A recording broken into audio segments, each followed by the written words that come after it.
The microphone we're going to be talking about today is the CAD E90. It is a dynamic front address XLR and USB broadcast style microphone. CAD states that the main applications for this microphone are broadcast, podcast, voiceover, audio for video, gaming, streaming, and content creation. As of this recording, the standard cost for this microphone is about $150. However, I literally just found it on B&H for $100. It doesn't state that that's a sale on B&H, so maybe it's just a price decrease, I'm not sure. But I have somewhat of an interesting history with CAD. Actually, the first microphone that I ever reviewed on this channel was the E100S from CAD. I dare you not to go watch that video, it's probably really bad. I believe one of the only microphones from CAD that I reviewed after that was the CAD U1, and that microphone is just a classically bad microphone. That thing is terrible.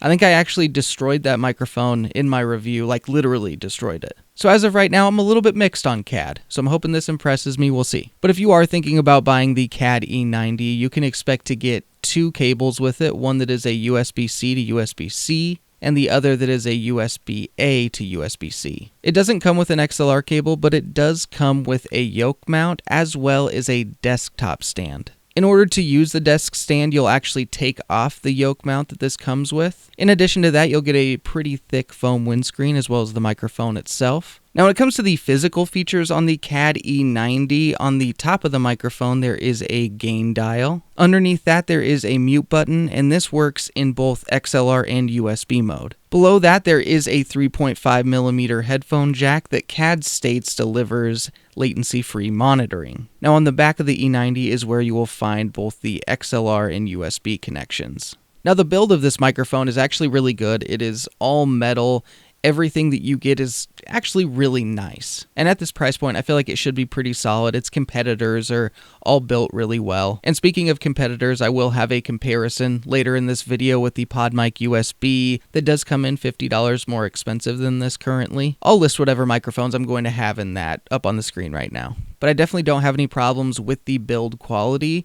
The design of the microphone itself is kind of interesting. I don't know how this is possible at all, but it looks kind of vintage as well as futuristic at the same time. But I did state earlier that this is a dynamic microphone. It has a cardioid polar pattern, a frequency response of 70 Hz to 14 kHz, a sensitivity of -65 dBV, an impedance of 600 ohms, a max SPL of 150 decibels, and it is also XLR and USB compatible. As you can see on the frequency response chart, you can tell this is definitely molded for spoken word. It has that high-end boost to add some clarity, but it does have that slight dip around right where a lot of people have their S's hit. And this also does have one of the things that's the hardest for me to pronounce for whatever reason. I don't know why. My brain wants to make the M's, N's, and stuff, but it has a neodymium transducer. So I did find that kind of interesting, and one other quick note is that this does max out at 16-bit at 48 kHz in USB mode. To some people that might be a big deal, to others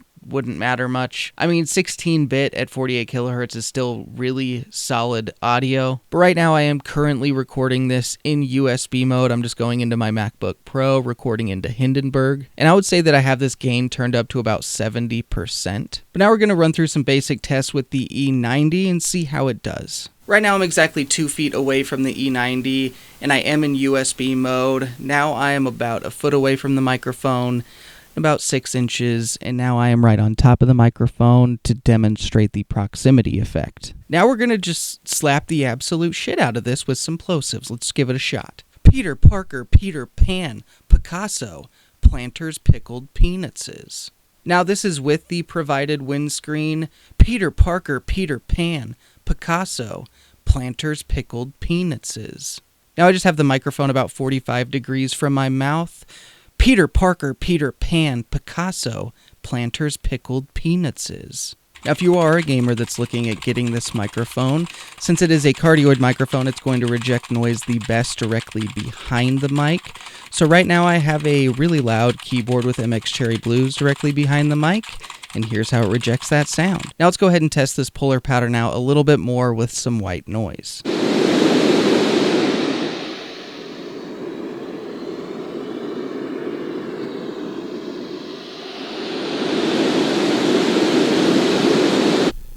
She thinks this is hilarious. I'm redoing the Kitty Purr test because the USB noise floor on this mic really isn't great. So I decided to go XLR and give you guys a little bit better sound quality.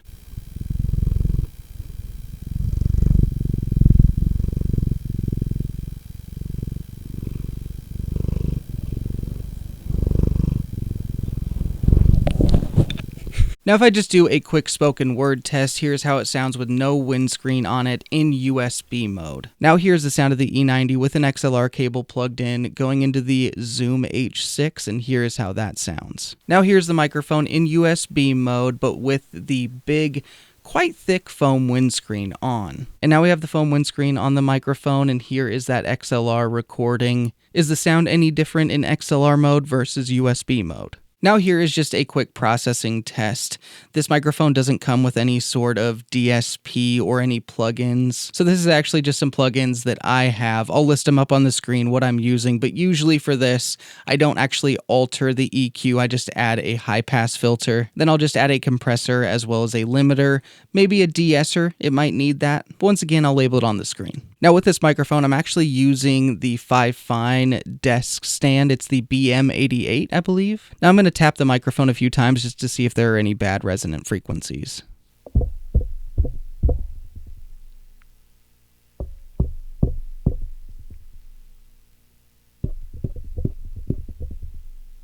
Right now I have the CAD E90 plugged directly into my iPhone 15 Pro, but in addition to this being a phone test, I am also in an untreated reverberant room. I have the gain on this microphone set at about 75%, and I will say, regardless of whether it's XLR or USB, I've had to turn the gain up quite a bit when it comes to this microphone, more than microphones similar to it. And yes, I am hand-holding this microphone right now by the desk mount, which actually, if you're going to handhold a microphone, this is pretty nice. Desk mount is definitely good for handheld use.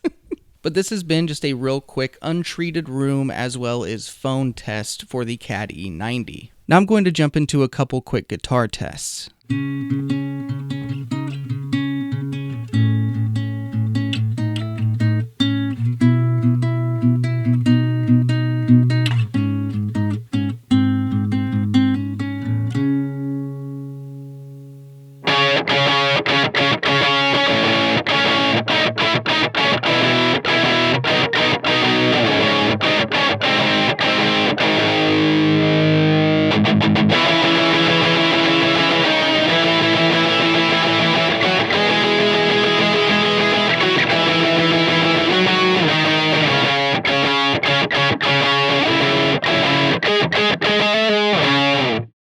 One pretty important note about this microphone is that yes, it is capable of doing USB and XLR, but I'm not so sure about its capabilities of doing both of them simultaneously. For some people, that's a pretty big deal, and I think that it is actually a pretty nice thing for a microphone to be able to do both simultaneously because you can sometimes have a backup track just in case. Now, unlike the Røde Podmic USB that actually cuts the XLR connection when you plug the USB in, this one allows the signal to go through, but it becomes really noisy. Now let me plug the XLR jack in. According to my readings on my meter, that noise floor went up by 30 decibels. It's not just a regular hum, it's like scratchy. So right now I'm just recording into a Zoom H6. Here is the XLR recording, and now here is the USB recording, and this is with both of them plugged in. Then as soon as I unplug it, it goes away. I'm not sure if this happens with every E90 microphone. I did some research on this topic and reached out to a few people that have tried this microphone. Sadly, I was not able to find any confirmation about this. Now let's go ahead and put the CAD E90 up against a few other microphones. I currently have the $200 Røde Podmic USB going up against the CAD E90 that goes for around $100 to $150. I'm exactly 5 inches away from each of these microphones, and currently the Podmic does not have any DSP enabled.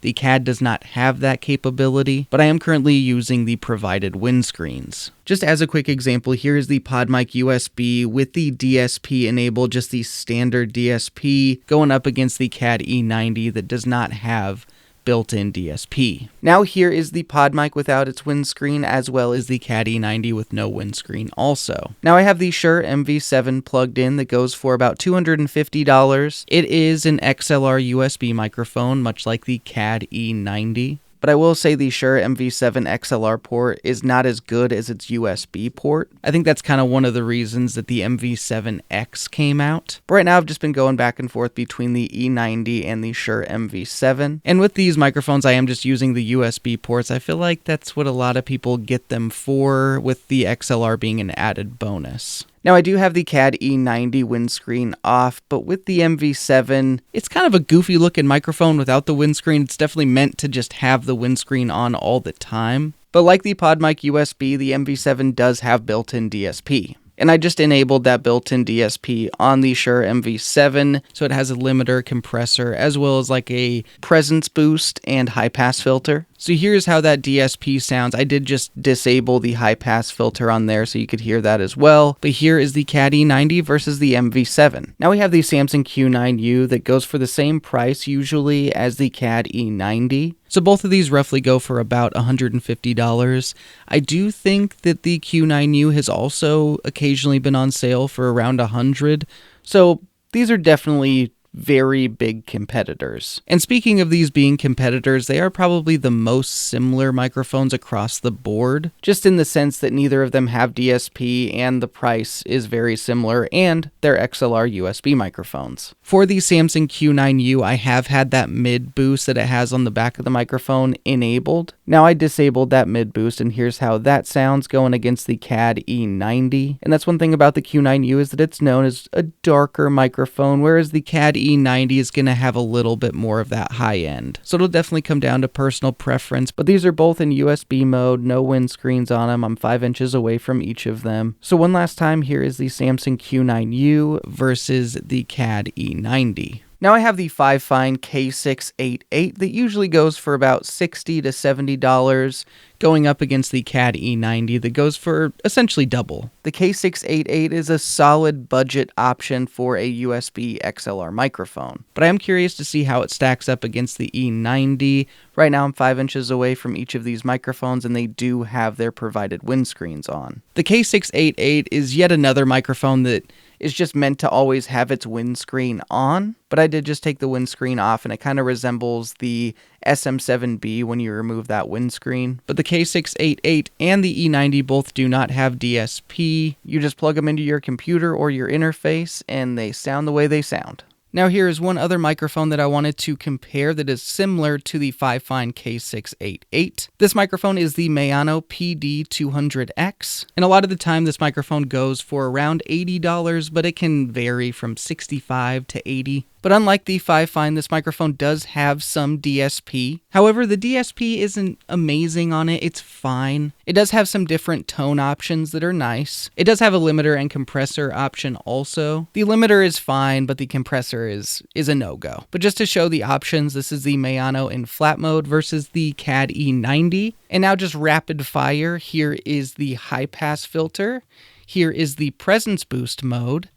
And here is the presence boost plus high-pass filter mode. But now here's the CAD E90 up against the PD200X without the windscreen on. All of the microphones that I used in this comparison, I do have reviews for if you want to go check them out. But now that we've gotten that comparison out of the way, now I'm going to go ahead and jump into my review of the CAD E90. I want to start a little bit positive and just say that there are some really cool things about the CAD E90. It has some unique characteristics compared to some of the competitors out there. Like for instance, that large diaphragm, the neodymium transducer, and also the fact that it can mute in XLR mode. Like I'm using this as an XLR mic.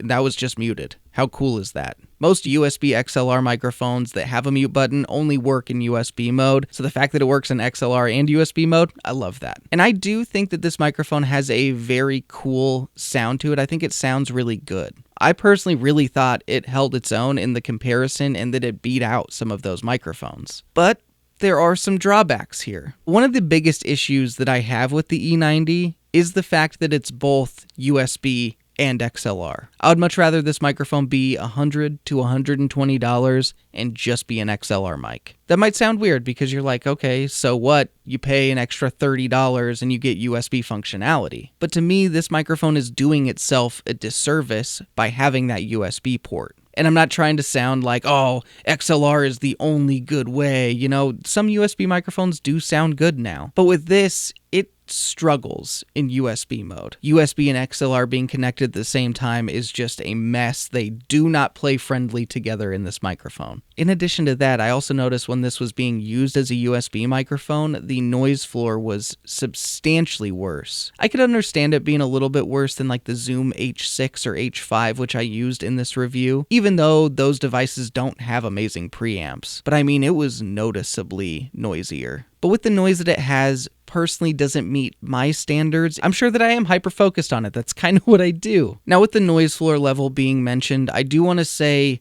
as an XLR microphone, I did have to push this more than I push other microphones that are similar to it. Also, when this is being used as a USB microphone and it says it has latency-free monitoring, the monitoring in this is a joke. It's really bad. When I had my headphones plugged into it, it didn't even seem like I was using it. It was that faint. It was just a little whisper in the wind. If you want to listen to your system audio through it, it's fine. But when it comes to latency-free monitoring, what it's there for, not great. And one other downfall in that USB jack is that it is capped at 16-bit 48 kilohertz, which is fine quality. But a lot of microphones now that are USB are at least 24-bit at 48 kilohertz, which is what I use. So when it comes to the USB side of this microphone, I'm just not a big fan of it. And that's where a very big problem lies. A lot of people that want a USB XLR hybrid microphone are getting it for its USB capabilities. And a lot of them are thinking like, okay, maybe one day I'll upgrade to an interface and then I can still use this mic. I can use it as an XLR mic, which is great. It's a fantastic idea in theory, but with this microphone, it's not a great idea. A lot of USB XLR microphones are USB first, and XLR is just kind of the side chick. But in this microphone, it's the exact opposite. USB is the side chick. And for me personally, who primarily uses XLR, I don't have too much of a problem with it because I do think it sounds good as an XLR mic. So with this being capped at 16-bit 48 kilohertz, which isn't terrible, plus the noise floor issue, the latency-free monitoring issue, as well as it not being able to use XLR and USB at the same time, which to a lot of people isn't a big deal, but I personally do like it so I can have a backup track. Between all of those things, I just can't recommend this as a USB microphone. But what I do want to reiterate is that I do think this microphone sounds good as an XLR mic. And if you can find this microphone at $100 and use it as an XLR mic, I think it's actually a pretty good option. So depending on whether you want an XLR microphone or a USB microphone, I can recommend this microphone to some of you, but not others. If you can deal with the noise floor that it has, great, it still does sound good. It's just a little noisy. So on the BBSAR, rating this at $150 for exclusively XLR use, I would still give this a 7. But if you can find this microphone at $100 and just use it as an XLR mic, I'd probably move this up to like an 8, 8.5 on the BBSAR. But thank you for watching this video of the CAD E90. I hope it helped you out and helped you decide if you want to get one of these or not. But most of all, hope you had fun. I do want to send a big thank you to all the subscribers out there, the biggest thank you to all of the members out there, and also an additional thank you to CAD for sending the E90 over for review. But stay tuned for a lot more videos on the audio hotline, and I'll see all you audio nerds next time.